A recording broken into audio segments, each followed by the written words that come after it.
موضوع درس في قصة سيدنا موسى عليه السلام وما فيها من المواعظ والعبر. الحمد لله رب العالمين والصلاة والسلام على أشرف الأنبياء وسيد المرسلين سيدنا محمد وعلى آله وأصحابه أجمعين. اللهم صل على سيدنا محمد وعلى آل سيدنا محمد كما صليت على إبراهيم وعلى آل إبراهيم في العالمين إنك حميد مجيد. أعوذ بالله من الشيطان الرجيم. بسم الله الرحمن الرحيم. قال غير الله يبغيكم إلها وهو فضلكم على العالمين وإذ أنجيناكم من آل فرعون يسومونكم سوء العذاب يقتلون أبناءكم ويستحيون نساءكم وفي ذلكم بلاء من ربكم عظيم. وواعدنا موسى 30 ليلة وأتممناها ب10 فتم ميقات ربه 40 ليلة. وقال موسى لأخيه هارون اخلفني في قومي وأصلح ولا تتبع سبيل المفسدين. ولما جاء موسى لميقاتنا وكلمه ربه قال رب أرني أنظر إليك قال لن تراني ولكن انظر إلى الجبل فإن استقر مكانه فسوف تراني. فلما تجلى ربه للجبل جعله دكا وخر موسى صعقا. فلما أفاق قال سبحانك تبت إليك وأنا أول المؤمنين.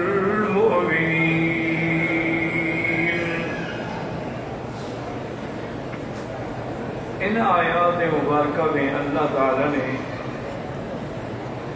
سیدنا موسیٰ علیہ السلام کے بارے میں ارشاد فرمایا ہے کہ جب قوم نے مطالبہ کیا کہ ہمیں بھی ایسے معبود بنا دے جیسے ان کے معبود ہیں، اجعل لنا الہا کما لہم آلہہ، تو حضرت موسیٰ علیہ السلام بڑے غضب میں آئے. قال انکم قوم تجہلون، بڑے جاہل لوگ، کیا کہتے نبی کو کہتے ہو کہ میں بت بنا کے دوں. قال غیر اللہ ابغیکم الہا، اللہ کے سوا میں تمہارے لیے کوئی اور معبود بناؤں. وہو فضلکم علی العالمین، اسی کی ذات ہے جس نے تمہیں عالمین پر فضیلت دی ہے، جن و انس پر فضیلت دی ہے. وَإِذْ أَنْجَيْنَاكُمْ، اور اس کی نعمت ہے کہ اللہ نے تمہیں نجات دی فرعون سے، وہ فرعون جو تمہیں برے سے برا عذاب دیتا تھا. يُقَتِّلُونَ أَبْنَاءَكُمْ، وہ تمہارے بیٹوں کو قتل کر دیتے تھے اور تمہاری لڑکیوں کو چھوڑتے تھے اپنی خدمت کے لیے. وَفِي ذَلِكُمْ بَلَاءٌ مِّن رَبِّكُمْ عَظِيمٌ، اس کے اندر بہت بڑا امتحان ہے تمہارے رب کی طرف سے. اور اب تم کیا کہہ رہے ہو کہ تمہارے لیے میں بھی معبود بناؤں؟ اب اگلی آیات میں اللہ فرماتے ہیں وَوَعَدْنَا مُوسَىٰ 30 لَيْلَةً وَأَتْمَمْنَاهَا ب10 فَتَمَّ مِيقَاتُ رَبِّهِ 40 لَيْلَةً. وقال موسى لأخيه هارون اخلفني في قومي وأصلح ولا تتبع سبيل المفسدين. یہاں سمجھے کہ لفظ ہے وواعدنا، تو اس کا معنی ہوتا ہے کہ جب وعدہ دونوں طرف سے ہو. تو اس لیے مفسرین فرماتے ہیں کہ اللہ نے ان سے وعدہ فرمایا تورات کے عطا کرنے کا، اور موسیٰ علیہ السلام نے وعدہ فرمایا کہ میں اللہ کے حکم پر اس میقات پہ، اس مقام پہ، اس پہاڑ پہ طور سینا پہ حاضر ہوں گا۔ تو یہ دونوں طرف سے وعدہ ہو گیا۔ اور کبھی یہ ہوتا ہے کہ لفظ تو مبالغے کا ہوتا ہے، وَوَعَدْنَا، لیکن معنی ہوتا ہے وعدنا، کہ ہم نے وعدہ کیا۔ اب موسیٰ علیہ السلام نے حسب وعدہ جو اللہ نے ان سے وعدہ لیا تھا،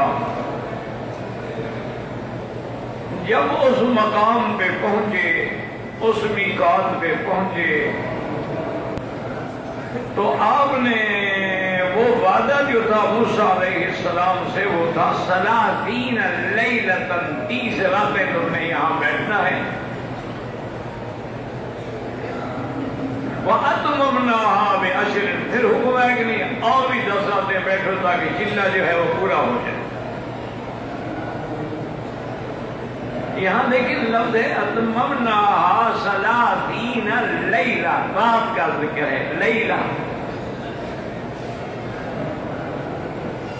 تو ایک تو اس سے یہ ہمیں مسئلہ معلوم ہوا کہ اس زمانے میں بھی تاریخ کا اعتبار جو ہے وہ چاند سے تھا، وہ سورج سے نہیں تھا، کیونکہ سورج ڈوب گیا، رات ہو گئی، مانا تاریخ بدل گئی۔ جیسے کہ اسلام کے اندر تاریخ کا مدار جو ہے وہ تاریخ ہجری پر ہے، چاند پر ہے، سورج پہ نہیں ہے۔ اللہ نے قرآن پاک میں نص قطعی میں یہ بیان کر دیا ہے کہ یسألونک عن الأہلہ، میرے محبوب آپ سے پوچھتے ہیں کہ یہ چاند کے بارے میں کیا ہے؟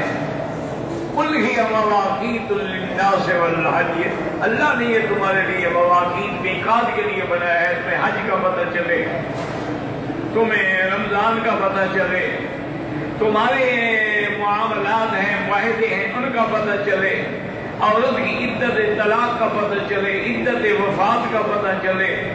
تو اس لیے اللہ نے اس چاند کا ایک نظام رکھا ہے کہ پہلے بالکل باریک ہوتا ہے، پھر بڑھتا ہے، پھر بڑھتا ہے، پھر بدر کامل بنتا ہے، پھر گھٹنا شروع ہو جاتا ہے۔ اور یہ اتنا آسان ہے کہ ہر آدمی دیکھ کے بتا دیتا ہے کہ جی پہلی کا چاند ہے یا دوسری کا چاند ہے۔ اسی طرح بتا دیتے ہیں بھئی آج تو 14ویں کا چاند لگ رہا ہے۔ اور سورج جو ہے اس کا حساب لگانا ہر آدمی کے بس کے بات نہیں ہے، نہ ہر آدمی دیکھ سکتا ہے۔ اس لیے علماء کہتے ہیں کہ یہ چاند کا نظام جو ہے للمناسک، یہ دینی امور کے لیے ہے، اور سورج کا نظام جو ہے للمنافع، کاروبار کے لیے۔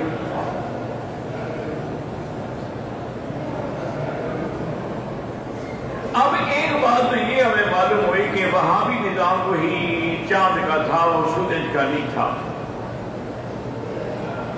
اور دوسرا یہ معلوم ہوا کہ اللہ نے انہیں حکم دیا تھا روزے کا، کہ جو آپ نے وہاں جو 30 دن رہنا ہے نا، روزہ رکھنا ہے۔ تو یہاں لفظ آ گیا وَأَتْمَمْنَاهَا، اللہ نے فرمایا کہ وَوَعَدْنَا مُوسَىٰ 30 لیلۃ، تو روزہ تو دن کو ہوتا ہے، رات کو روزہ نہیں ہوتا۔ تو یہاں رات کا ذکر کیوں ہے؟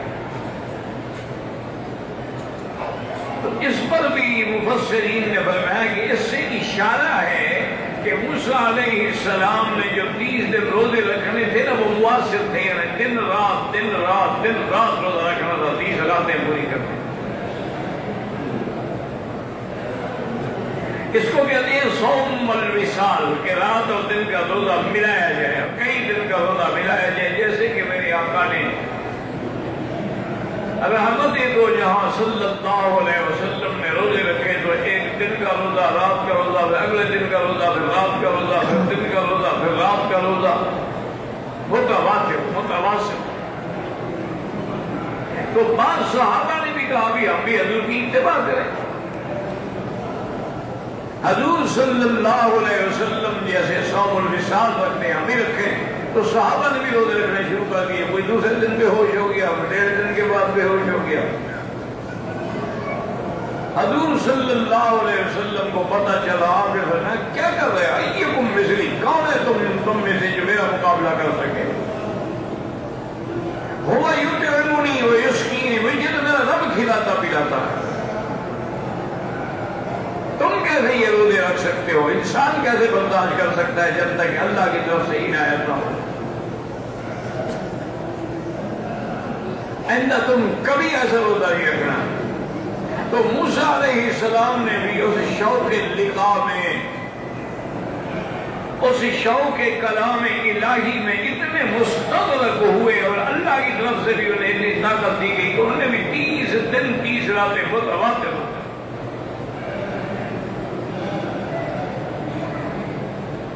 اب آگے حکم آتا ہے کہ اللہ نے حکم دیا وَأَتْمَمْنَاهَا بِعَشْرٍ, کہ تم 10 دن اور بھی رکھو. اس کے بارے میں ایک روایت نقل کی گئی ہے کہ حضرت موسیٰ علیہ السلام نے جب 30 دن کے روزے پورے کر دیے تو آپ نے مسواک فرمایا. تو اللہ نے فرمایا کہ وہ روزے دار کے منہ کی جو وہ ایک ہوا ہوتی ہے نا, مجھے پسند ہے. خلوف فم الصائم اطیب من ریح المسک. لیکن یاد رکھو اس کا معنی یہ نہیں ہے کہ جیسے ہمارے منہ میں نعوذ باللہ بدبو ہو یا گندا دہن ہو یا صاف ہی نہ کرے دانت. وہ جو روزے دار کی جو ہوا ہے وہ معدے کے خالی ہونے کی وجہ سے اندر سے ایک ہوا نکلا. اس کے بارے میں حدیث میں ہے کہ اس ہوا جو ہے وہ اللہ پاک نے اس کا درجہ جو ہے ریح المسک یعنی کستوری کی خوشبو سے بھی زیادہ اچھی ہو. تو کہتی ہیں کہ اللہ نے فرمایا کہ تم نے بھی سوال کر کے اس کو ضائع کر دیا, اگر اور 10 روزے رکھو. لیکن یہ روایت ایسی ہے کہ جس کی کوئی حقیقت ہی نہیں, نہ بنیاد ہے نہ کوئی سند ہے, بس ایسے لکھ دیتے ہیں لوگ. تو اصل بات یہ ہے کہ بعض بندے اللہ کے جو اللہ کے آگے مانگتے ہیں نا, مانگتے ہیں, ان کا مانگنا بھی اللہ کو پسند ہوتا ہے.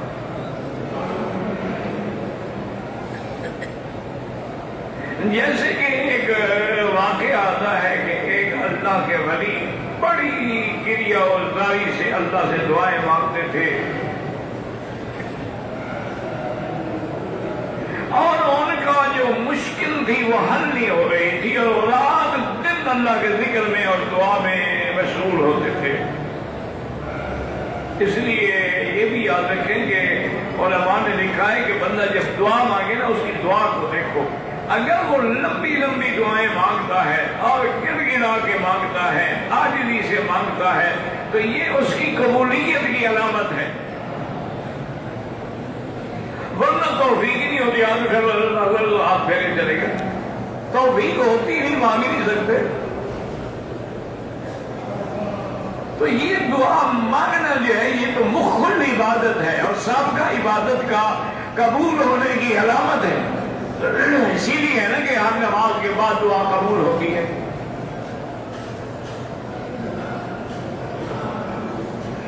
اب حضرت ان نے کہا کہ اللہ تبارک و تعالیٰ کی درگاہ میں عرض کیا کہ یا اللہ تیرا بندہ ہے, عاجز ہے, اور رات دن گر گرا کے دعائیں مانگ رہا ہے, اور اللہ اب اس کی مشکل حل فرما دے. تو خواب میں ان کو بتلایا گیا کہ میرے بندے, میں بھی جانتا ہوں مجھ سے مانگتا ہے, میرے آگے کوئی چھپی ہوئی چیز ہے, لیکن اس کے مانگنے میں مجھے لطف آتا ہے, ایسے مانگتا رہے. کبھی تو ہم سمجھتے ہیں نا جی اتنا عرصہ ہو گیا ہماری دعا منظور نہیں ہو رہی, وہ یہ بھی اللہ کی حکمت ہے.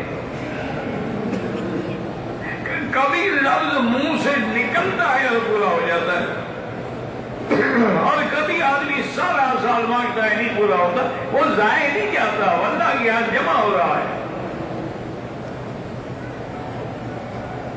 تو اصل بات جو ہے وہ یہی ہے, یاد رکھیں کہ مسواک کرنا تو روزے میں بھی جائز ہے. حضور پاک نے فرمایا کہ روزے کے اندر یعنی مسواک جو ہے صائم کا وہ پسند ہے. تو روزے کے اندر تو مسواک منع ہی نہیں کی جائے کہ مسواک کرنے کی وجہ سے ان کو 10 دن اور بٹھایا جائے. اصل وجہ یہی تھی کہ موسیٰ علیہ السلام کا وہ شوق جو تھا، وہ شوق دید جو تھا، وہ شوق لقاء جو تھا، وہ طلب جو تھی. اسی لیے دیکھا نہیں دوسری آیت میں ہے کہ جو وقت اللہ نے مقرر کیا تھا موسیٰ اس سے بھی پہلے پہنچ گئے.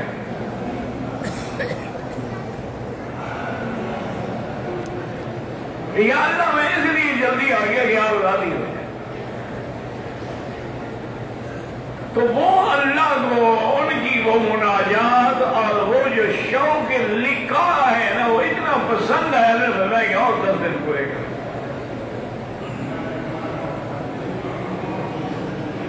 اور یہ 40 راتیں جو ہیں یاد رکھیں جیسے 40 کے عدد کے اندر بھی کوئی حکمت ہے.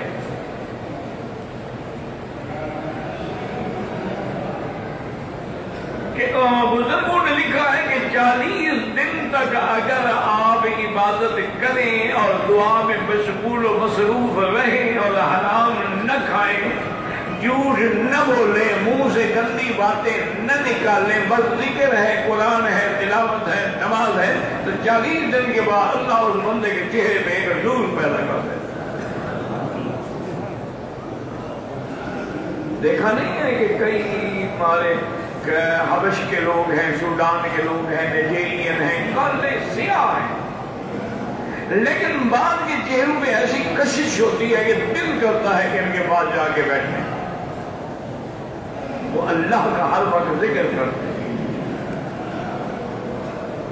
تو اس لیے علماء نے لکھا ہے کہ اس 40 کے عدد میں کوئی حکمت ہے میرے اللہ کی. اللہ نے کسی نبی کو نبوت نہیں دی جب تک 40 سال پورے نہیں ہوئے. وَلَمَّا بَلَغَ أَشُدَّهُ بَلَغَ 40 سَنَةً، جب 40 سال پورے ہوئے تو وہاں بھی 40 سال ہیں. اور اسی طرح حدیث مبارک میں ہے کہ جو آدمی مدینہ شریف میں مسجد رسول اللہ میں صلی اللہ علیہ وسلم 40 نمازیں جماعت کے ساتھ پڑھے، تکبیر تحریمہ بھی اس کی فوت نہ ہو، تو اللہ تبارک و تعالیٰ اس کو نفاق کی بیماری سے اور جہنم کے عذاب سے پروانہ دے دیتے ہیں رہائی کا. تو وہاں بھی 40 نمازوں کا ذکر ہے، 40 صلاۃ.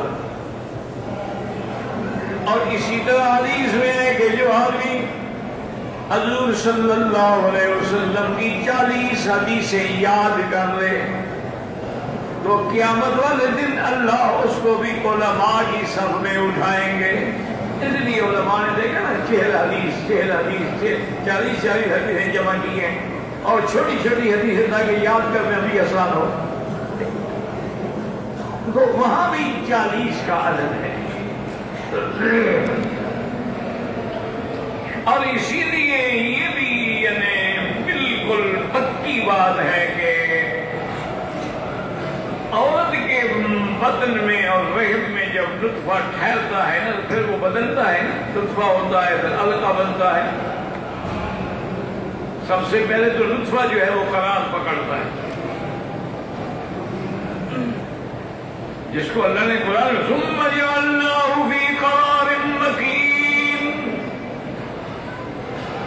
اور پھر میں ثم خلقنا النطفة علقة فخلقنا العلقة مضغة فخلقنا المضغة عظاما فكسونا العظام لحما ثم انشأناه خلقا آخر فتبارك الله أحسن الخالقين.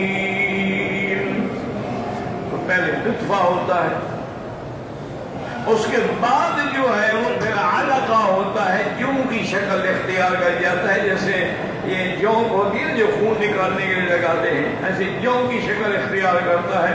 پھر وہ گوشت کا لتھڑا بن جاتا ہے، پھر اس کا اللہ ہیکل بناتے ہیں، پھر ہیکل پہ گوشت چڑھاتے ہیں، پھر روح پھونکی جاتی ہے. تو یہ بھی باقاعدہ مستند بات ہے کہ یہ جو تربیت درمیان میں فاصلہ ہے نا وہ 40 دن 40 دن 40 دن کا ہو. یہ نطفے سے 40 دن کے بعد لڑکا بنے گا، 40 دن کے بعد گرگا بنے گا، 40 دن کے بعد گوشت چڑھایا جائے گا، پھر 40 دن کے بعد روح پھونکی جائے گی. تو وہ وقفہ جو ہے، اتوار جو ہیں وہ 40 دن کے ہوتے ہیں. تو اس لیے علماء نے فرمایا کہ اس کا اشارہ اس طرف ہے کہ 40 دن کے بعد آدمی کی عادات بدلتی، اس میں تبدیلی آتی. اسی لیے یہ دیکھا ہے نا آپ نے کہ تبلیغی حضرات جو ہیں وہ بھی 40 دن کا دور لگاتے ہیں، کیونکہ ان کو یہی تجربہ ہے کہ 40 دن کے بعد بندے کی حیت اور فطرت اور عادت جو ہے بدلتی.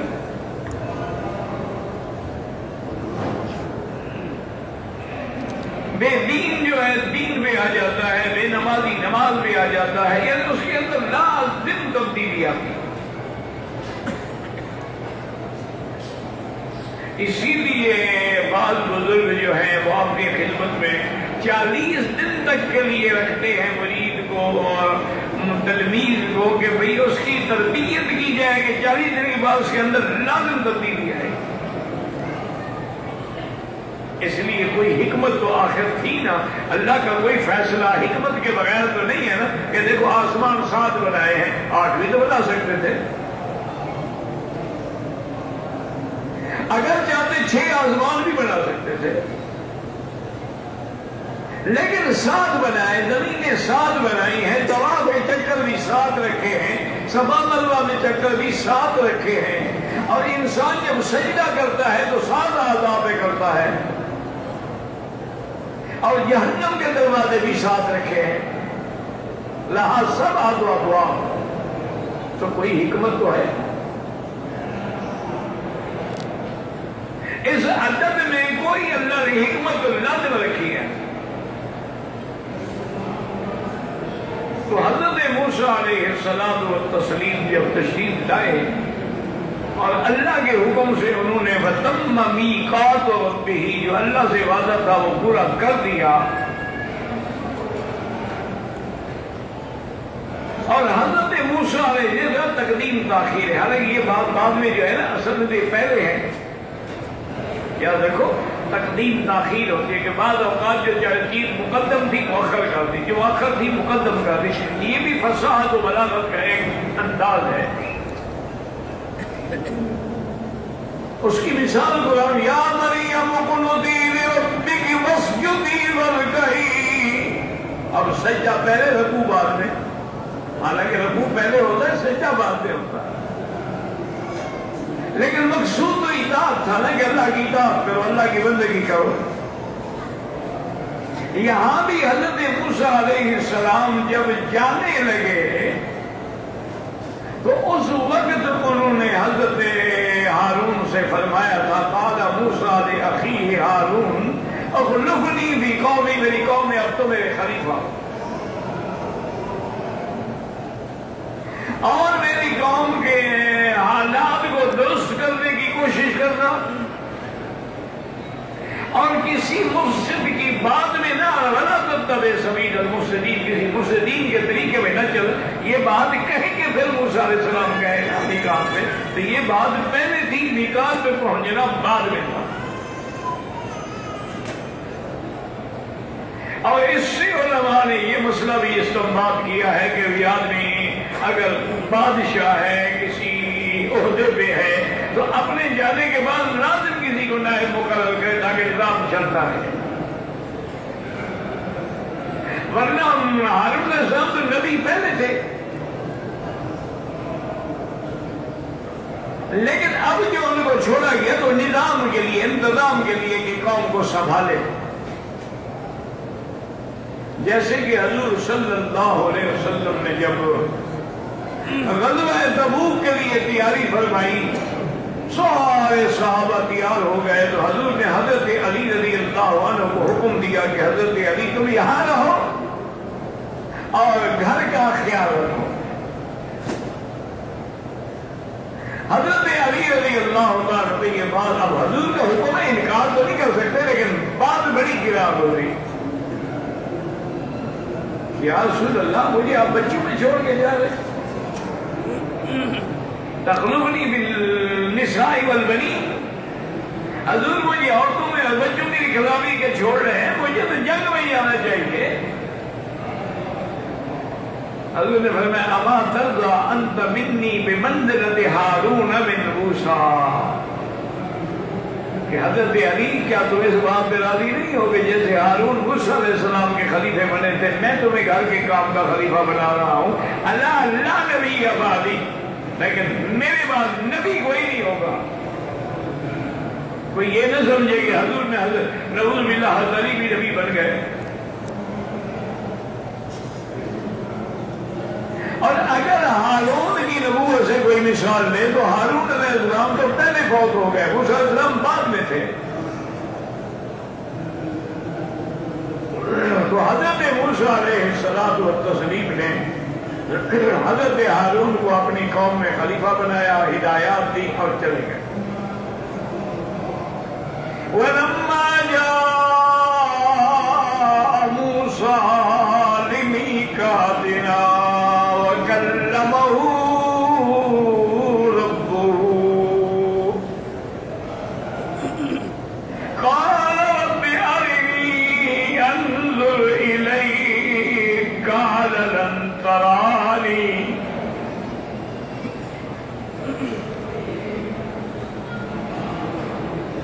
ولكن انظر إلى الجبل فإن استقر مكانه فسوف تراني۔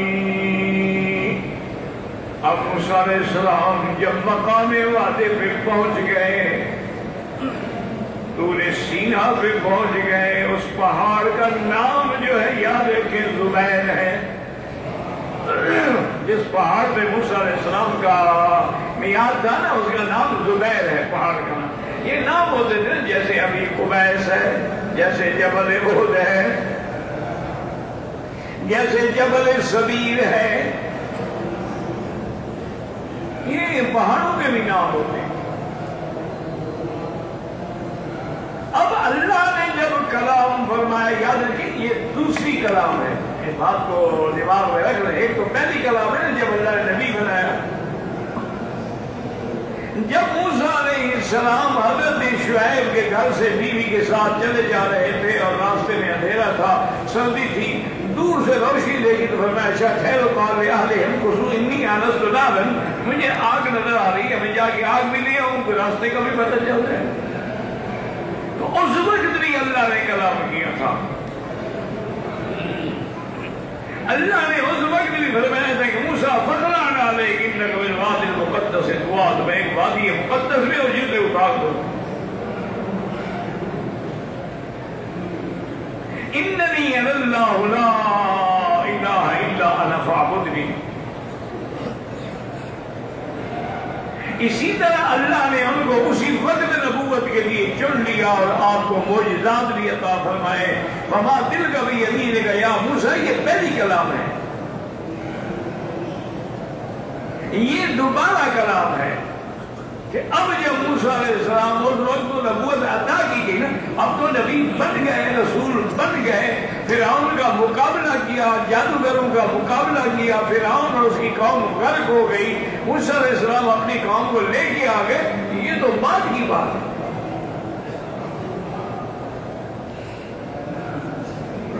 اب جب موسیٰ علیہ السلام کے ساتھ اللہ نے کلام فرمایا، یہ بھی کلام جو ہے بغیر واسطے کے تھا، بات یاد رکھو، کیونکہ اللہ تعالیٰ کسی انسان سے بات نہیں فرماتے ہیں۔ ما کان لبشر ان یکلمہ اللہ الا وحیا او من وراء حجاب او یرسل رسولا فیوحی باذنہ ما یشاء۔ کسی انسان کی طاقت نہیں کہ اللہ سے کلام کر سکے، مگر اللہ تبارک و تعالی یا تو پردے کے پیچھے سے بات ہوتی ہے، اور یا اللہ وحی بھیجتے ہیں، یا اللہ کوئی اپنا فرشتہ بھیجتے ہیں، وہ آ کے اللہ کی کلام پہنچاتے ہیں۔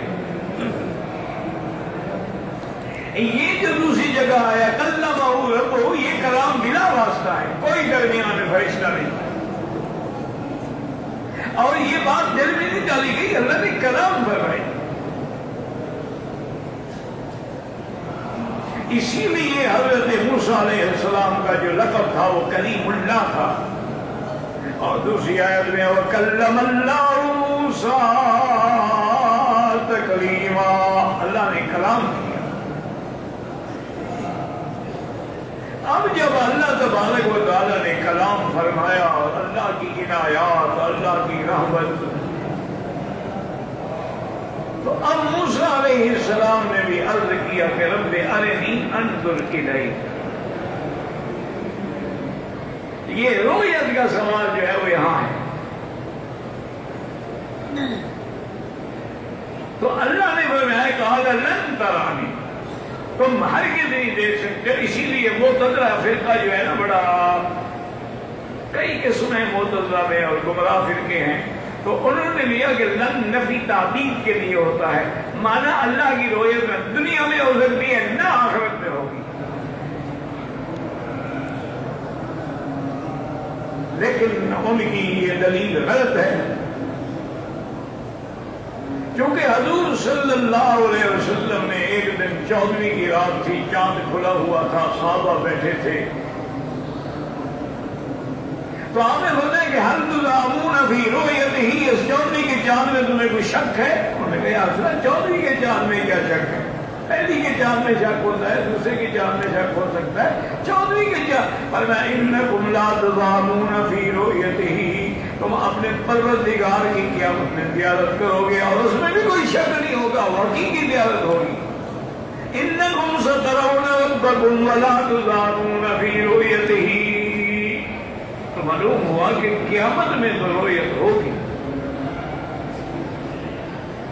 اور قرآن نے ایک جگہ نہیں، کئی وجوہ یومئذ ناظرۃ الی ربہا ناظرہ. اور اسی طرح اللہ نے فرمایا کلا انہم عن ربہم یومئذ لمحجوبون. کافر جو ہے ان کے لیے پردہ ہوگا، وہ نہیں دیکھ سکیں گے. تو جب کافر نہیں دیکھ سکیں گے تو بالعکس ثابت ہو گیا کہ مومن دیکھ سکیں گے. اور اس کی وجہ کیا ہے کہ دنیا میں ہم کیوں نہیں دیکھ سکتے کہ وہ باقی ہے، ہم فانی ہیں. فانی باقی کو کیسے دیکھے؟ اللہ کی ذات باقی ہے اور ہم فانی ہیں، تو فانی کی طاقت تو نہیں ہے نا کہ وہ باقی کا نظارہ کر سکے. لیکن قیامت میں جب مرنے کے بعد ہمیں اٹھایا جائے گا تو اب ہم پر بھی تو فنا نہیں آئے گی، ہم بھی تو ہمیشہ رہیں گے نا. اس کے بعد تو پھر موت نہیں آئے گی نا. جنت والے جنت میں خلود ہمیشہ، اور جہنم والے جہنم میں کافر خلود ہمیشہ رہیں گے، حتیٰ کہ موت کو موت آ جائے گی. موت کو ایک مٹے کی شکل میں لایا جائے گا اور ذبح کر دیا. یعنی موت کو ایک حصی شکل دی جائے گی تاکہ لوگ دیکھ لیں. اور جنت والے خوش ہو جاؤ، موت ختم. ہاں دنیا میں رؤیت نہیں ہو سکتی، لیکن بعض علماء یہ کہتے ہیں کہ یعنی اللہ نے چونکہ فرما دیا ہے کہ دنیا میں مجھے کوئی نہیں دیکھتا، مطلب یہ نہیں کہ ممکن الوقوع نہ ہو. ممکن تو ہو سکتی ہے، اس لیے بندہ اگر ہوتی ہی غیر ممکن الوقوع تو پیغمبر سوال کیسے کرتے ہیں؟ اس لیے انہوں نے فرمایا کہ ممکن الوقوع تو ہے لیکن ہوگی نہیں. تو اللہ تبارک و تعالی نے بھی موسیٰ علیہ السلام فرمایا کہ تم نہیں دیکھ سکتے. پھر اللہ کی رحمت کی وقت ہے نا جی، رحمت جوش میں ہے، تو اللہ نے فرمایا موسیٰ علیہ السلام کے دل میں بوجھ نہ گزرے کہ اللہ نے میری دعا نہیں قبول فرمائی، میری درخواست رد کر دی. اللہ وَلَٰكِنْ انظُرْ إِلَى الْجَبَلِ، اس پہاڑ پہ نظر رکھو. وَإِنِ اسْتَقَرَّ مَكَانَهُ، اگر پہاڑ اپنے مقام میں رہ جائے پھر تم بھی برداشت کر لو گے. فَلَمَّا تَجَلَّىٰ رَبُّهُ لِلْجَبَلِ، اللہ نے جب اپنی چھوٹی حضرت نے دیہات کر کے اشارہ بھی کیا، اتنی چھوٹی سی تجلی. فلما تجلى ربه للجبل جعله دكا، جب تجلی آئی تو ریزہ ہو گیا پہاڑ. لیکن ایک بات یاد رکھے کہ ضروری نہیں ہے کہ سارا پہاڑ ریزہ ہو جائے. مقصد کہ اس پہاڑ کے حصے پہ تجلی پڑی. اب دیکھیں نا دنیا میں بھی ایسے واقعات ہوتے ہیں کہ پہاڑ پہ بجلی گر گئی آسمانی، تو ایک حصہ جل گیا باقی کھڑا ہے. کیونکہ ورنہ جو ملحدین ہیں اور زنادقہ ہیں وہ اعتراض کرتے ہیں، وہ کہتے ہیں کہ وہ پہاڑ تو اب بھی موجود ہے، کیسے وہ بالکل ریزہ کیسے ہو گیا تھا. کہتے ہیں وہ زبیر پہاڑ جو ہو تو اب بھی موجود ہے، اب بھی لوگ وہاں زیارت کے لیے جاتے ہیں. اچھا، خدا کی شان ہے کہ وہاں اب ایک مسجد بھی ہے اور عیسائیوں کا مندر بھی ہے.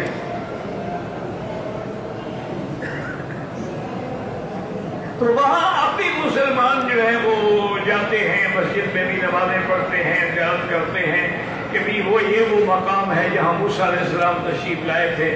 اور عیسائی جو ہے وہ بھی جاتے ہیں. تو اس کا معنی یہ نہیں ہے کہ جبل کا معنی یہ ہوگا کہ سارا پہاڑ ہی جل گیا، یعنی اس کا بھی وہ حصہ جلا جس میں تجلی تھی. اب موسیٰ علیہ السلام جو مخالف موسیٰ صاعقہ، اب اس میں بھی دو باتیں ہیں. بعض علماء کہتے ہیں کہ موسیٰ علیہ السلام گر گئے اور مر گئے صاعقہ، کیونکہ وہ ایک قرآن پاک میں آیت مبارک وَنُفِخَ فِي الصُّورِ وَصَعِقَ مَن فِي السَّمَاوَاتِ وَمَن فِي الْأَرْضِ إِلَّا مَن شَاءَ اللَّهُ ثُمَّ نُفِخَ فِيهِ أُخْرَىٰ فَإِذَا هُمْ قِيَامٌ يَنظُرُونَ. جب سور پھونکا جائے گا پہلا تو سب کچھ ختم ہو جائے گا، مگر جس کو اللہ چاہے. تو کہتے ہیں اس حامی لفظ صاعقہ ہے مانا موسیٰ علیہ السلام. حالانکہ یہ بات نہیں ہے، اس کی وجہ کہ صاعقہ کے بعد افاقہ کا لفظ ہے. تو افاقہ کا معنی ہے بے ہوشی سے ہوش میں آنا. اس میں موت کا کیا مطلب ہے؟ اگر موت ہوتی تو آتا کہ اللہ نے اٹھایا.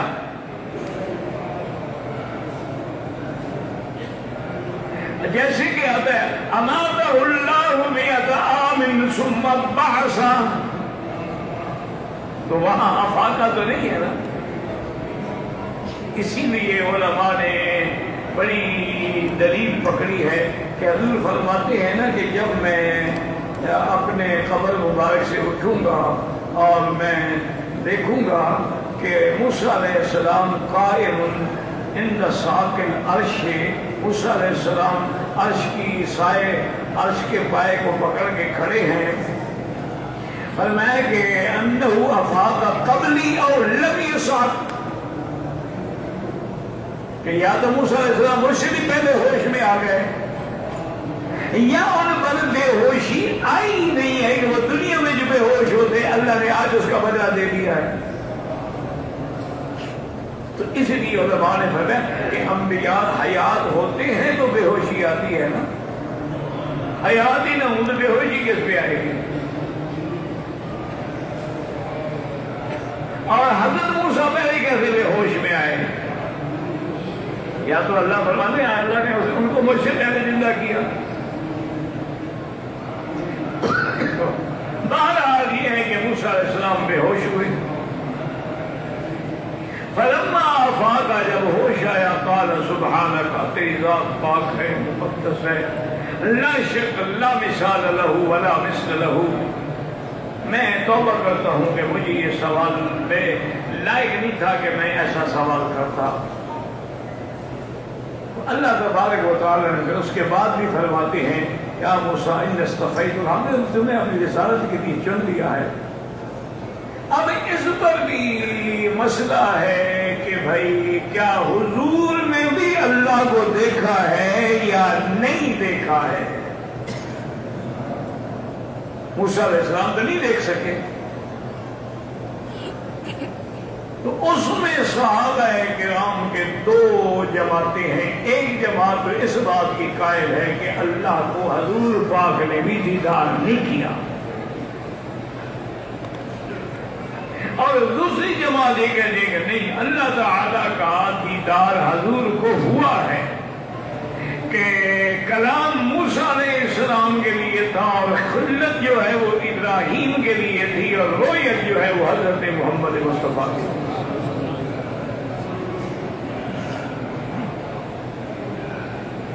اب ان کو جمع کیا علماء نے کہ بھئی وہ بھی تو صحابہ ہیں نا، کوئی صحابہ معمولی بات تو نہیں ہوتی نا.